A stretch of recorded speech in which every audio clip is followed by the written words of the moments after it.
Olá, senhores, tudo bem? Bom, como eu havia prometido para vocês, vamos trabalhar um pouquinho hoje a sociologia como ciência. Esse é o tema abordado aí pelos vestibulares nessa segunda fase, uma novidade e que, portanto, obviamente traz um pouquinho de insegurança. Mas fiquem tranquilos que não é nenhum bicho de sete cabeças, não. Pelo contrário, é um tema até relativamente simples. Por que eu digo isso? Porque a sociologia, ela surge num contexto que é muito explorado pela história geral, que é o contexto das revoluções burguesas. Mais especificamente, para fechar um pouco esse contexto, as revoluções burguesas, eu me refiro à Revolução Francesa e à Revolução Industrial. Comecemos pela Revolução Industrial.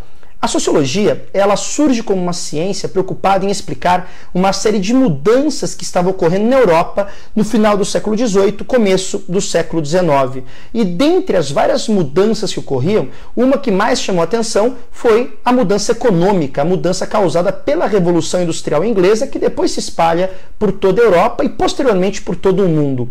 Um primeiro item dessa mudança que chama muito a atenção é a questão do urbanismo, o crescimento das cidades, o inchaço urbano, o crescimento periférico. Repentinamente, um grande êxodo rural se processa e cidades que não estavam preparadas para receber um contingente tão grande de população se tornam espaços saturados, espaços necrosados. Temos então a formação das workhouses, dos cortiços e de uma série de espaços inóspitos que não resumiam ali nenhuma condição de sobrevivência adequada para as pessoas que lá moravam.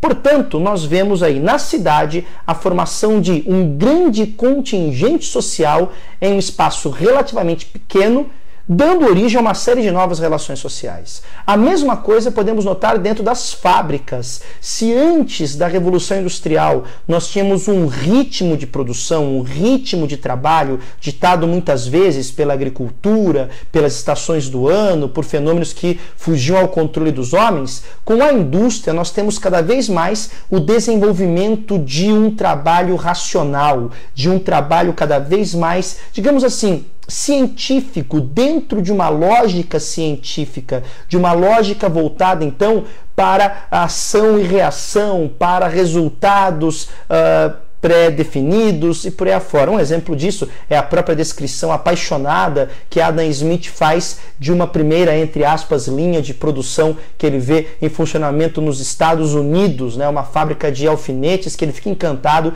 ao ver como as diversas funções, as diversas etapas de produção de um alfinete foram divididas de forma racional, aumentando a produtividade. Portanto, aí entra um outro fator importante, a velocidade, o aumento da produção, a aplicação de máquinas que muitas vezes superavam a própria velocidade de produção dos operários. Percebam então que há uma mudança estrutural no trabalho. Além disso, há uma mudança estrutural também na relação social entre aquele que exerce o trabalho e aquele que é dono dos meios de produção. O antigo artesão, que era dono dos meios de produção e aplicava sua força de trabalho nesses meios de produção, não existe mais, ou pelo menos está desaparecendo. O que você assiste agora é uma pessoa que tem a força de trabalho, mas não tem os meios de produção, o famoso proletariado. E outra pessoa que é o burguês, aquele que é dono dos meios de produção, mas não exatamente aplica a sua força de trabalho nesses meios de produção.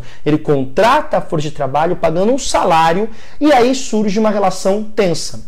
Se é uma relação positiva ou não, se é uma relação boa ou não, essa é uma outra questão que cada corrente da sociologia estuda de uma forma. Por enquanto, o que nós temos que atentar é que surgem novas estruturas a partir da Revolução Industrial, novas estruturas sociais que precisam ser estudadas e que não conseguem ser analisadas, não podem ser analisadas pelos conceitos antigos, pelos conceitos sociais anteriores à eclosão dessa revolução. Seria impossível explicar a sociedade industrial a partir de conceitos do iluminismo, a partir de conceitos do feudalismo, a partir de uma visão religiosa de mundo e por aí afora. Portanto, era necessário criar uma nova ciência social capaz de explicar esse novo fenômeno industrial.